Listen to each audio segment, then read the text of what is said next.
ወደ ኋላ መለስ ብላችሁ የዛሬ 2 ዓመት ከውጭ ወራሪ ሊያጠቃን ያስባል፣ ይፈልጋል፣ ይዘጋጃል። የውጭ ወራሪን አስቀድመን መከላከል ስላለብን ትጥቃችን እናውጣ፣ ወታደሮቻችን እናውጣ የሚለው ጥያቄ ምን ያክል እንደተወያየንበት አስታውሱ። ልናወጣ ስንሞክር አትችሉም እየተባለ ወጣቶች እየተኙ ትጥቁም የኛ ነው ሰራዊቱም አይወጣም።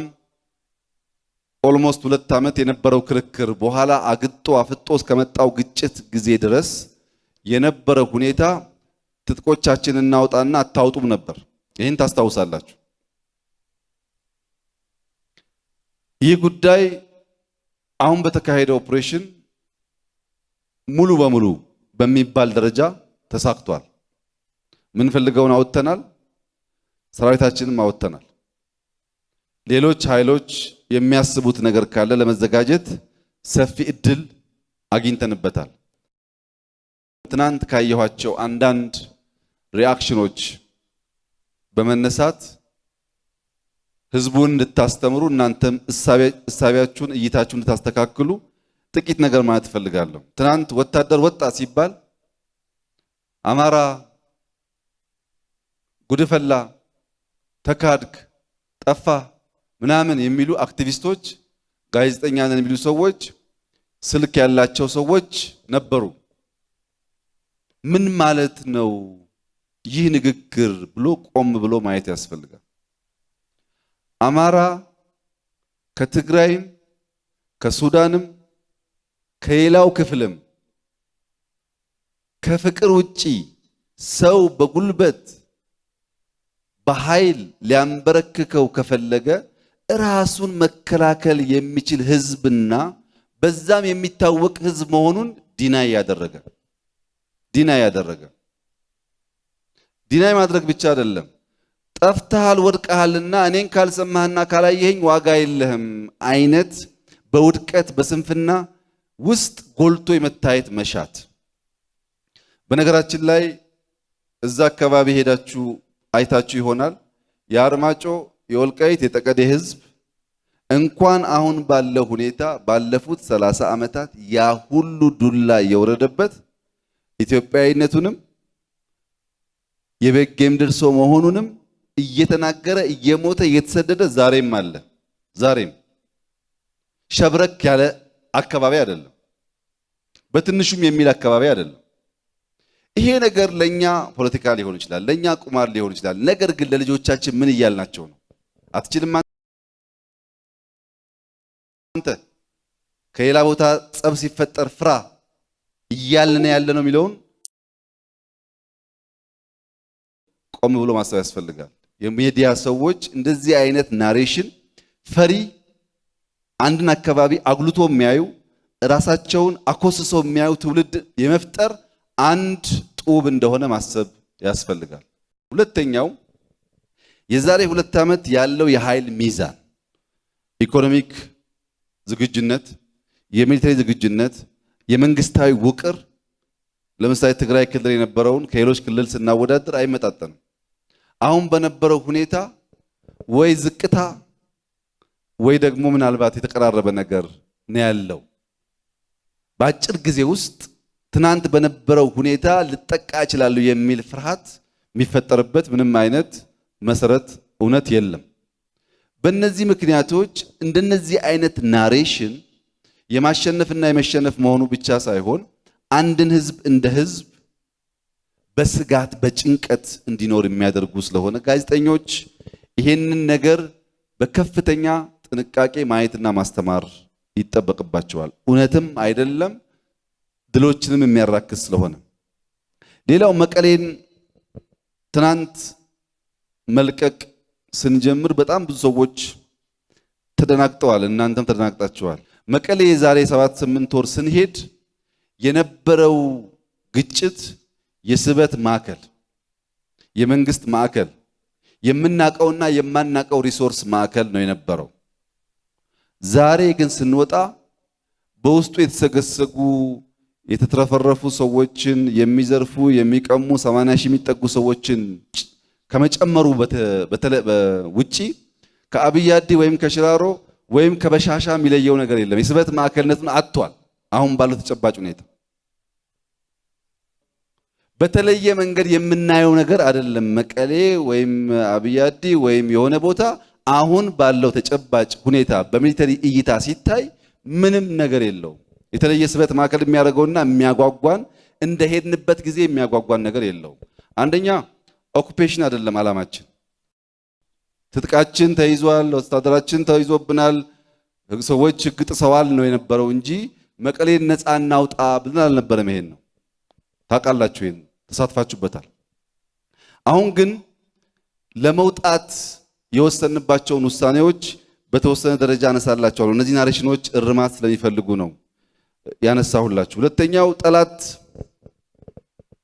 አሸንፌ መትቼ ነው ያስኩት ይላል። ተሸንፈን ነው ወይ የሚል ጭንቀት ያለባቸው ሰዎችም ይታያሉ እዚህም እዚያም። ጠላት በነገራችን ላይ ተሸንፎ አያውቅም። እኛ መቀሌ ስንገባ እኮ አንድ ሳምንት እንድንዝናናበት ፈቅደውልን የገባ ነው እንጂ ተሸንፎ አይደለም። በየቀኑ ይደመስሱናል፣ በየቀኑ ያጠፉናል፣ በየቀኑ ይገሉናል። በየቀኑ እኮ የምንሸነፈው በፌስቡክ እና በትዊተር እና ብዙ ሰርፕራይዝ በተለይ እናንተን የሚያደርግ አይመስለኝም። ምክንያቱም እያጠቃን ስንሄድ እንኳን እናንተ በቅርበት ሪፖርት እያደረጋችሁ የሚዘገበው ነገር አሸነፍን፣ 23ኛ እንደመሰስን፣ 25ኛ እንደመሰስን፣ እንትናን ገደልን፣ አበባውን ገደልን፣ ባጫን ማረክን። አታውቁም?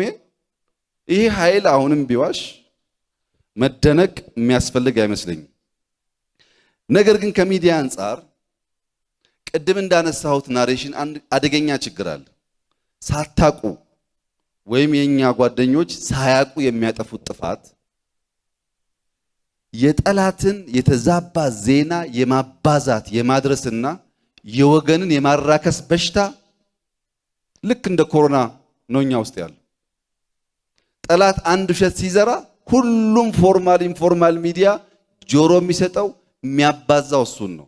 ምን ማለት ነው? ከሚዲያ አንጻር ጠላት ደጋግሞ የሚነግርህ በውስጡ ያለው መሻት፣ በውስጡ ያለውን ድካም፣ በውስጡ ያለውን ስንፍና ሲተነፍስ እሱን ነው የምታስተጋባለት ማለት ነው። አንዱ በዚህ ጦርነት ከሳይኮሎጂካል ዋርፌር አንጻር አሁንም ትምህርት መውሰድ ያለብን ከየትኛውም ወገን ይሁን የራስን ድል ለማግዘፍና ሌላውን ለማኮሰስ የሚደረጉ የውሸት ፕሮፓጋንዳ ስናይ አይተን አላየንም፣ ሰምተን አልሰማንም በማለት ብቻ ልንቀጣው እንችላለን። ብዙ ባየን ቁጥር ግን ተመልካች አለው የሚል እሳቤ ስለሚፈጥር ውሸት የለመደ ሰው በየቀኑ እየዋሸ ይቀጥላል። ውሸቱ እንዲቀጥል ደግሞ እኛ ተባባሪዎች ነበርን ማለት ነው። አሁንም ይታያል ይሄ ዝንባሌ። የሚዲያ ሙያተኞች ይሄንን ማወቅ፣ መከላከል፣ ማስተማር አለባችሁ። የምንፈልገውን ነው ደጋግመን የምንናገረው እንጂ የሚሰድበንን የሚቀጥፈውን የሚዋሸውን የምናስተጋባ ከሆነ የሚዲያው ጉዳይ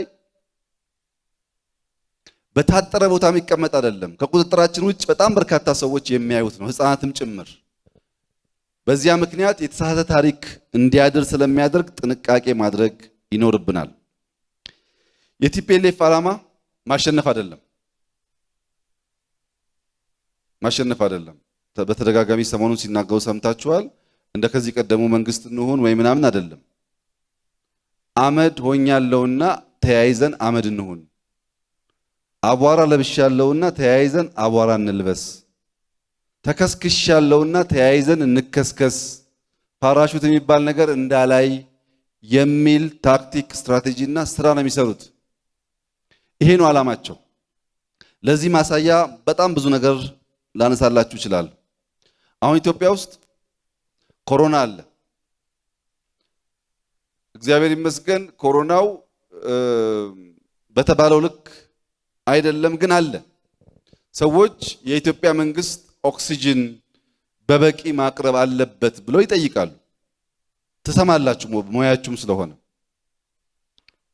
በሌላ መንገድ ህዳሴ የሚባል የሁላችሁም ህልምና መሻት ፍላጎት አለ። ሰዎች ህዳሴ ያልቆ ኃይል እንዲያመነጭ ይፈልጋሉ።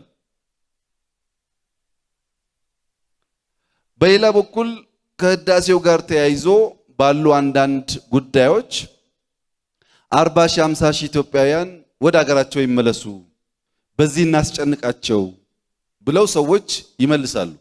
እነዚህ ሰዎች ማምጣትም ትራንስፖርት ማድረግም በተወሰነ ቀናትም ቢሆን መቀለብም የመንግስት ዕዳ ነው። ኢትዮጵያ ኮሮና ህዳሴ የሚሰደዱ ሰዎች ብቻ ሳይሆን በኢንፍሌሽን ምክንያት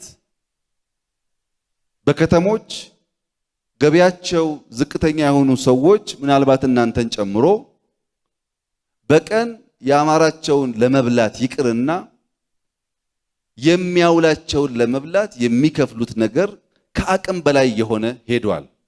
ይህ ማለት ስንዴ የተወሰነ፣ ዘይት የተወሰነ፣ ስኳር የተወሰነ ብናስገባ እንኳ አሁን ባለው ኢንፍሌሽን በተወሰነ ደረጃ ሊያረጋጋው ይችላል። ይሄ ሁሉ ጉዳይ እያለብን ባለፉት 8 ወራት በወታደራዊ መስክ ካለው ወጪ ውጪ ጥይቱን፣ ምግቡን፣ ልብሱን አይመለከትም። ከዚህ ውጪ መንገድ፣ መብራት፣ ጤና፣ ትምህርት እና ሌሎች ግንባታዎች ቀለብን ጨምሮ ለመፈጸም ከ100 ቢሊዮን ብር በላይ ትግራይ ውስጥ አወጣናል። 100 ቢሊዮን ብር 100 ቢሊዮን ብር ማለት ዘንድሮ የምንይዘው በጀት 20% ማለት ነው። 100 ቢሊዮን ብር ማለት ለትግራይ ከምንመድበው ዓመታዊ በጀት ከ13-14% እጥፍ በላይ ትልቅ ማለት ነው። 8 ቢሊዮን ነው የምንይዘው፣ 100 ቢሊዮን ብዙ ነው። ይሄን ሁሉ ወጪና ድካም ካደረግን በኋላ ግን በአንድም አካባቢ በኢንተርናሽናል ኮሚኒቲው በማንም ኃይል መብራት ለመቀጠል ሰዎች እየሄዱ ሞተዋል።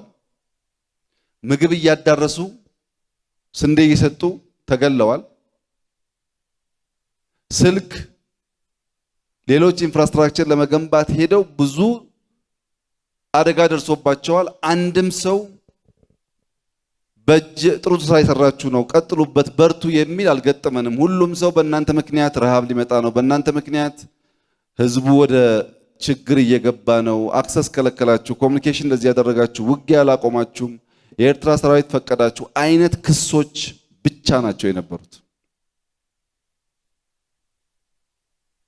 ይሄ ሳያንስ እኛ ከሄድን በኋላ ምን ይዘውን ይዘን ምን መታውን መተን ትጥቆቻችንን ወስደን የመቆየት ዓላማ አልነበረንም። ምክንያቱም ፍላጎታችን መጀመሪያም ወጥተን ወደ ሌሎች ግንባሮች መዞር ነበር።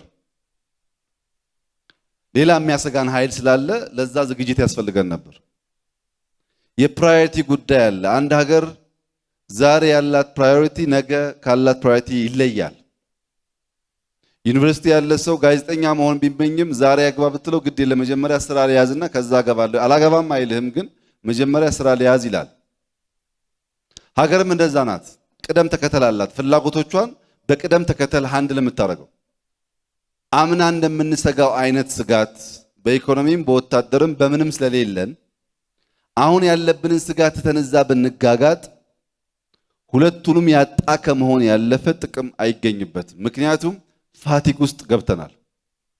መጀመሪያ እንደ መንግስት ዩኒፎርም የለበሰ መስመር ያለው የሚቆምበትን የሚያውቅ ጦር ነው የገጠመን። 15 ቀን 20 ቀን የፈጀብን። እንደዛ ያለው ውጊያ እምብዛም አልተቸገርንም። ቀጥሎ በተወሰነ ደረጃ ቢቀንስም በሽፍታነት መልክ የተደበቀ ግሩፕ ነው የገጠመን። እሱንም እየፈለጉ ከመልክዓ ምድሩ አንጻር የሚያስቸግር ቢሆንም የተወሰኑ ለመያዝ አንዳንዶቹን ለመደምሰስ ተችሎ ነበር፣ ቴክኖሎጂ መጠቀምም ስለሚያስችል። አሁን ያለው ውጊያ ግን ተቀይሯል።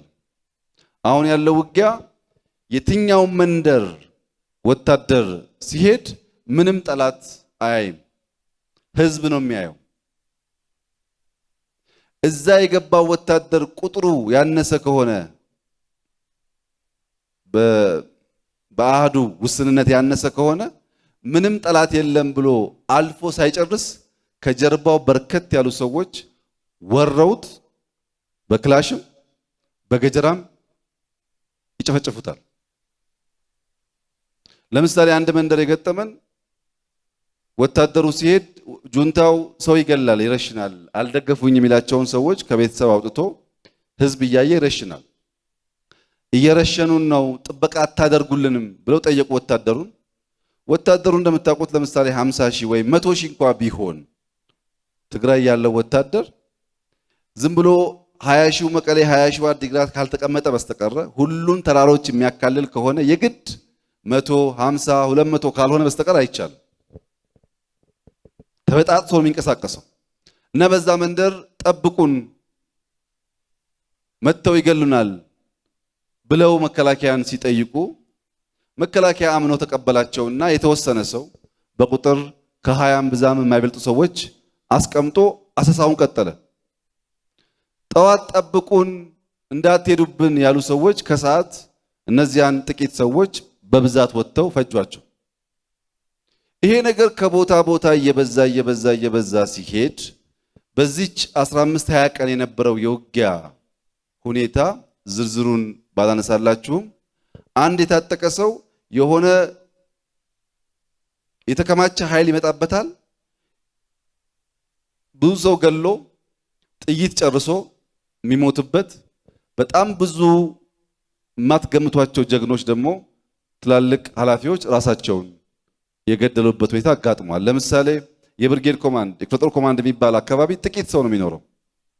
ዋናው ኃይል ይሰማራል በየተራራው። እዛ አካባቢ ላይ እነዛን ሰዎች ባልኳችሁ መንገድ ሰዎች ሲመጡባቸው ህዝብ ላይ አልተኩስም ብለው ራሳቸውን የገደሉ አሉ። ብዙዎች ገለው ጥይት ጨርሰው የተያዙ ያሉ የሞቱ አሉ። ይሄ ጉዳይ ኢንሲደንት ሲሆን ችግር የለውም። አንዳንዱ ሲያጋጥም ገምግሞ ይስተካከላል። በኋላ ግን እንደ ባህል ስለሆነ በተለይ መቀሌ ላይ ግልጽ እንድትሆኑ እዛ የነበረን ኃይል ትልቅ ነው። ወደ 4 ክፍለ ጦር ይጠጋል። መቀሌ አካባቢ ያለን ከ20 ሺህ በላይ ነው። እንኳን ጁንታው ምንም ነገር ቢሆን ራሱን ለመከላከል ከፍተኛ ብቃት አለው። ነገር ግን ይሄ ቅድም ያልኳችሁ ስሜት በከፍተኛ ደረጃ አርሚ ውስጥ ገብቷል። ሁሉንም የሚያየውን ሰው ጠላት ነው ብሎ አስቧል። አንዳንድ ቦታ ቄሶች ክላሽና ማይክሮፎን ይዘው ተነስ ብለው ሲሰብኩ ሰምቷል። በጣም በርካታ ቤተክርስቲያን ሰዎች ሞተው ተቀበሩ የተባለበት ቦታ ያው ታውቃላችሁ። ቤተክርስቲያን ወይ መስጂድ ሰው ሲቀበር ጉድጓድ መቆፈር በኢትዮጵያ ባህል ያው ይገባችኋል። ግን ልክ እንደ ሰው ሬሳ የተቀበረው አብዛኛው ትጥቅ ነው። በየቦታው ሰው ሞተ እየተባለ ትጥቅ ይቀበራል። መቀሌ ያለው ጦር ምናልባት ሳምንት ብናቆየው የዚህ ቤት ድንጋጤ 100% የተገላበጠ ይሆናል። ለአንድ ወገን ገብተ የምትዋጋው ለምሳሌ ሻቢያ ጋር ስንዋጋ መጀመሪያ ባድመ ላይ ተዋጋን፣ ቀጥለን አልፈን ተኮምቢያ ባሬንቱ ስንደርስ እንድንመለስ የተወሰነበት አንዱ ምክንያት ከደጀን እየራቅን ሄድን። ባድመ ያለን ግን ከፊት ያለው ይዋጋል፣ ሲቆስል ችግር የለም ወደ ኋላ ነው። ከኋላ ደጀን አለ፣ ተገን አለ። ውጊያ በእንደዛ አይነት ሁኔታ ካልሆነ ፋቲግ ነው የሚሆነው። ድሮ እንደተዋጋ ነው 10 ምናምን ዓመት ስንጋጋጥ ነው ምንለው። እኛ የወሰነው የሀገር መከላከያ ሰራዊት ማስ የሆነውን ህዝብ እንደ ጠላት ወስዶ በታሪክ ውስጥ ጥቁር ጠባሳ ጥሎ እሱ የሚሸማቀቅበት ዓለምን በብዙ ዱላ ኢትዮጵያ ላይ የሚነሳበት ነገር ከሚፈጠር ደጀን ወደምንለው ህዝብ ጠጋ ብለን ከኋላችን ደጀን አስቀምጠን በምርጫው የጥሞና ጊዜ እንደተባለው የጥሞና ጊዜ ለህዝቡ እንስጠው ብለን የወሰነው። እርግጠኛ ነኝ 15 ቀን 1 ወር 2 ወር ስንቆይ እናየዋለን። የመከላከያንና የኢትዮጵያን መንግስት ጥረትና ድካም በብዙ እጅ ሴንስ ማድረግ ሲጀምርና ለሞተውም ለተራበውም ለቆሰለውም ለእያንዳንዱ ጉዳይ ወንጀለኛ የሆነው የሌለውን ሀብት እያፈሰሰ ያለው ወገኔ ብሎ ጀርባውን ሰጥቶ የሚሄደው ኃይልም በየቀኑ ጥቃት እየደረሰበት ስለሆነ የእፎይታ ጊዜ ብንሰጥ አምና የምንሰጋው ነገር ዛሬ አያሰጋንም። ሚሳኤሉን አወጥተነዋል፣ መሳሪያችን አወጥተናል። እንደ ትናንትናው ብለን የምንፈራው ጉዳይ የለም። ከዚያ በተጨማሪ ደግሞ አሁን ባለው ሁኔታ ቅድሚያ የምንሰጠው ቢያንስ እቺን ክረምት ቅድሚያ የምንሰጠው ሌላ ጉዳይ ስላለን ገንዘባችንም ሰዋችንንም ትጥቃችንንም ቆጠብ አድርገን ወደ ዋናው ጉዳይ ብናተኩር ይሻላል በሚል ነው። ይሄ ባይሆንስ የዛሬ ውሳኔ የጊዜ ጉዳይ ነው። ወያኔ ከደርግ መንግስት ጋር ኢትዮጵያ ትቅደም ጋር በነበረው ውጊያ የማሸነፊያው አንዱ እና መሰረታዊ ነገር የደርግ ትጥቅ፣ የደርግ ስልጠና፣ የደርግ ቀለብ እየበላ ነበር። ወታደር ከማረከ በኋላ አሰልጥነኝ ይለዋል፣ ያሰለጥናል፣ ትጥቁን ይወስዳል፣ ስንቁን ይወስዳል። እሱን እየያዘ ነበር ወያኔ ወደ ተደራጀ አቅም ያደገው። አሁን የፋሺዝም መልክ ሲኖረው አንዱ ያየነው ነገር ልብስ መስረቅ፣ ውሃ መስረቅ፣ የተገኘውን ነገር ጎማ ካለ ማስተንፈስ፣ መኪና የሚሄድ ከሆነ መንገድ ላይ መኪና ድንጋይ መደርደር እና እንቅስቃሴ መክታት።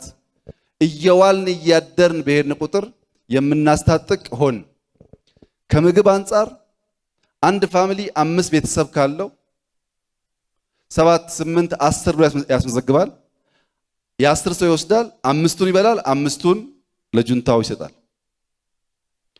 የመከላከያ ሰራዊት አንዳንድ ቦታ በኋላ እነሱ ይናገሩታል 4 ቀን 5 ቀን በኮንቲኒየስ ኢንጌጅመንት ውጊያ ሲኖር ውሃ እንዳያገኙ ይደረጋል። ጁንታ የምንለው ኃይል ግን ሃይላንድ እና የስ ይጠጣል። ማስተናገድ የለብንም በሚል ለሳምንታት ስንወያይ ቆይተን የወሰን። ትናንት መቀሌ ስንወጣ መቀሌ ተያዘ የተባለው አንድም የጁንታው ኃይል ቅድም እስከመጣሁበት ጊዜ ድረስ መቀሌ የደረሰ የለም። ከመቀሌ እየወጣ የጨፈረው እዛው ተከማችቶ የነበረ ክላሹ ምናምን የደበቀ ኃይል፣ ጊዜ የሚጠብቀው ኃይል ነው። አዲግራትን በቀደም ያያችሁት፣ አሁንም ያያችሁት። እኛ ስንዴ እየሰጠን እኛ ዞር ስንል የሚጨፍር ከሆነ የጥሞና ጊዜ ያስፈልገዋል ማለት ነው። መያዝ የሚገባና መቆየት ያስፈልጋል የምላቸውን ቦታዎች እንይዛለን። ወደዛ በተደራጀ መንገድ የሚመጣ ኃይል ካለም በከፍተኛ ደስታ እናስተናግዳለን። ምክንያቱም የኛ ችግር ያ አይደለም። የኛ ችግር ህዝባዊ የሆነው ምልከታ ነው። እንደዚህ አይነት ውሳኔ ሲወሰን ኢትዮጵያውያን ቶሎ የማሸነፍ ፍላጎትና ሐሳቤ ስላላቸው ለመቀበል ይቸገራሉ። ግን እኛ መሪ የሆነው በእንደዛ አይነት ስሜት ልንነዳ ሳይሆን ቆም ብለን ኢትዮጵያን የሚያሻግራትን ነገር ለመወሰን ነው። ኤርትራን ምናስገነጥል ከሆነ ያ ሁሉ ውጊያ አስፈላጊ አልነበረም፣ ኪሳራ ነው። ኢትዮጵያን ኢትዮጵያዊነትን ማንም አያሸንፍም። ኢትዮጵያና ኢትዮጵያዊነትን አሸናፊ የሚያደርገው ግን ፈጣሪን መፍራት፣ መጸለይ። ኢትዮጵያን ኢትዮጵያዊነትን አሸናፊ የሚያደርገው የአባቶች ብልሃትና ዊዝደም መጠቀም። ኢትዮጵያን አሸናፊ የሚያደርገው የጎረምሶችን ጉልበት መጠቀም። ኢትዮጵያን በአንድ ናሬሽን ማምጣትና ማስተባበር ነው እንጂ አንዴ ገብቼበታለሁና ዝም ብዬ ላፋለሁ ብሎ መጋጋጥ አይደለም። አሁን ዊዝደም ያስፈልገናል። ኢትዮጵያ ትበለጽጋለች፣ ህዝቦቿም ተለውጠው እናያለን። አስደማሚ ድሎች አስመዝግበናል። ይህ ይቀጥላል። የእናንተ ሚና ግን ከፍተኛ ስለሆነ ልባችሁም አእምሯችሁም ነገን አሻግሮ የሚያይ ባለብሩህ አእምሮና በዚያ ልክ የምትመላለሱ ጀግኖች እንድትሆኑ አደራላለሁ። አመሰግናለሁ።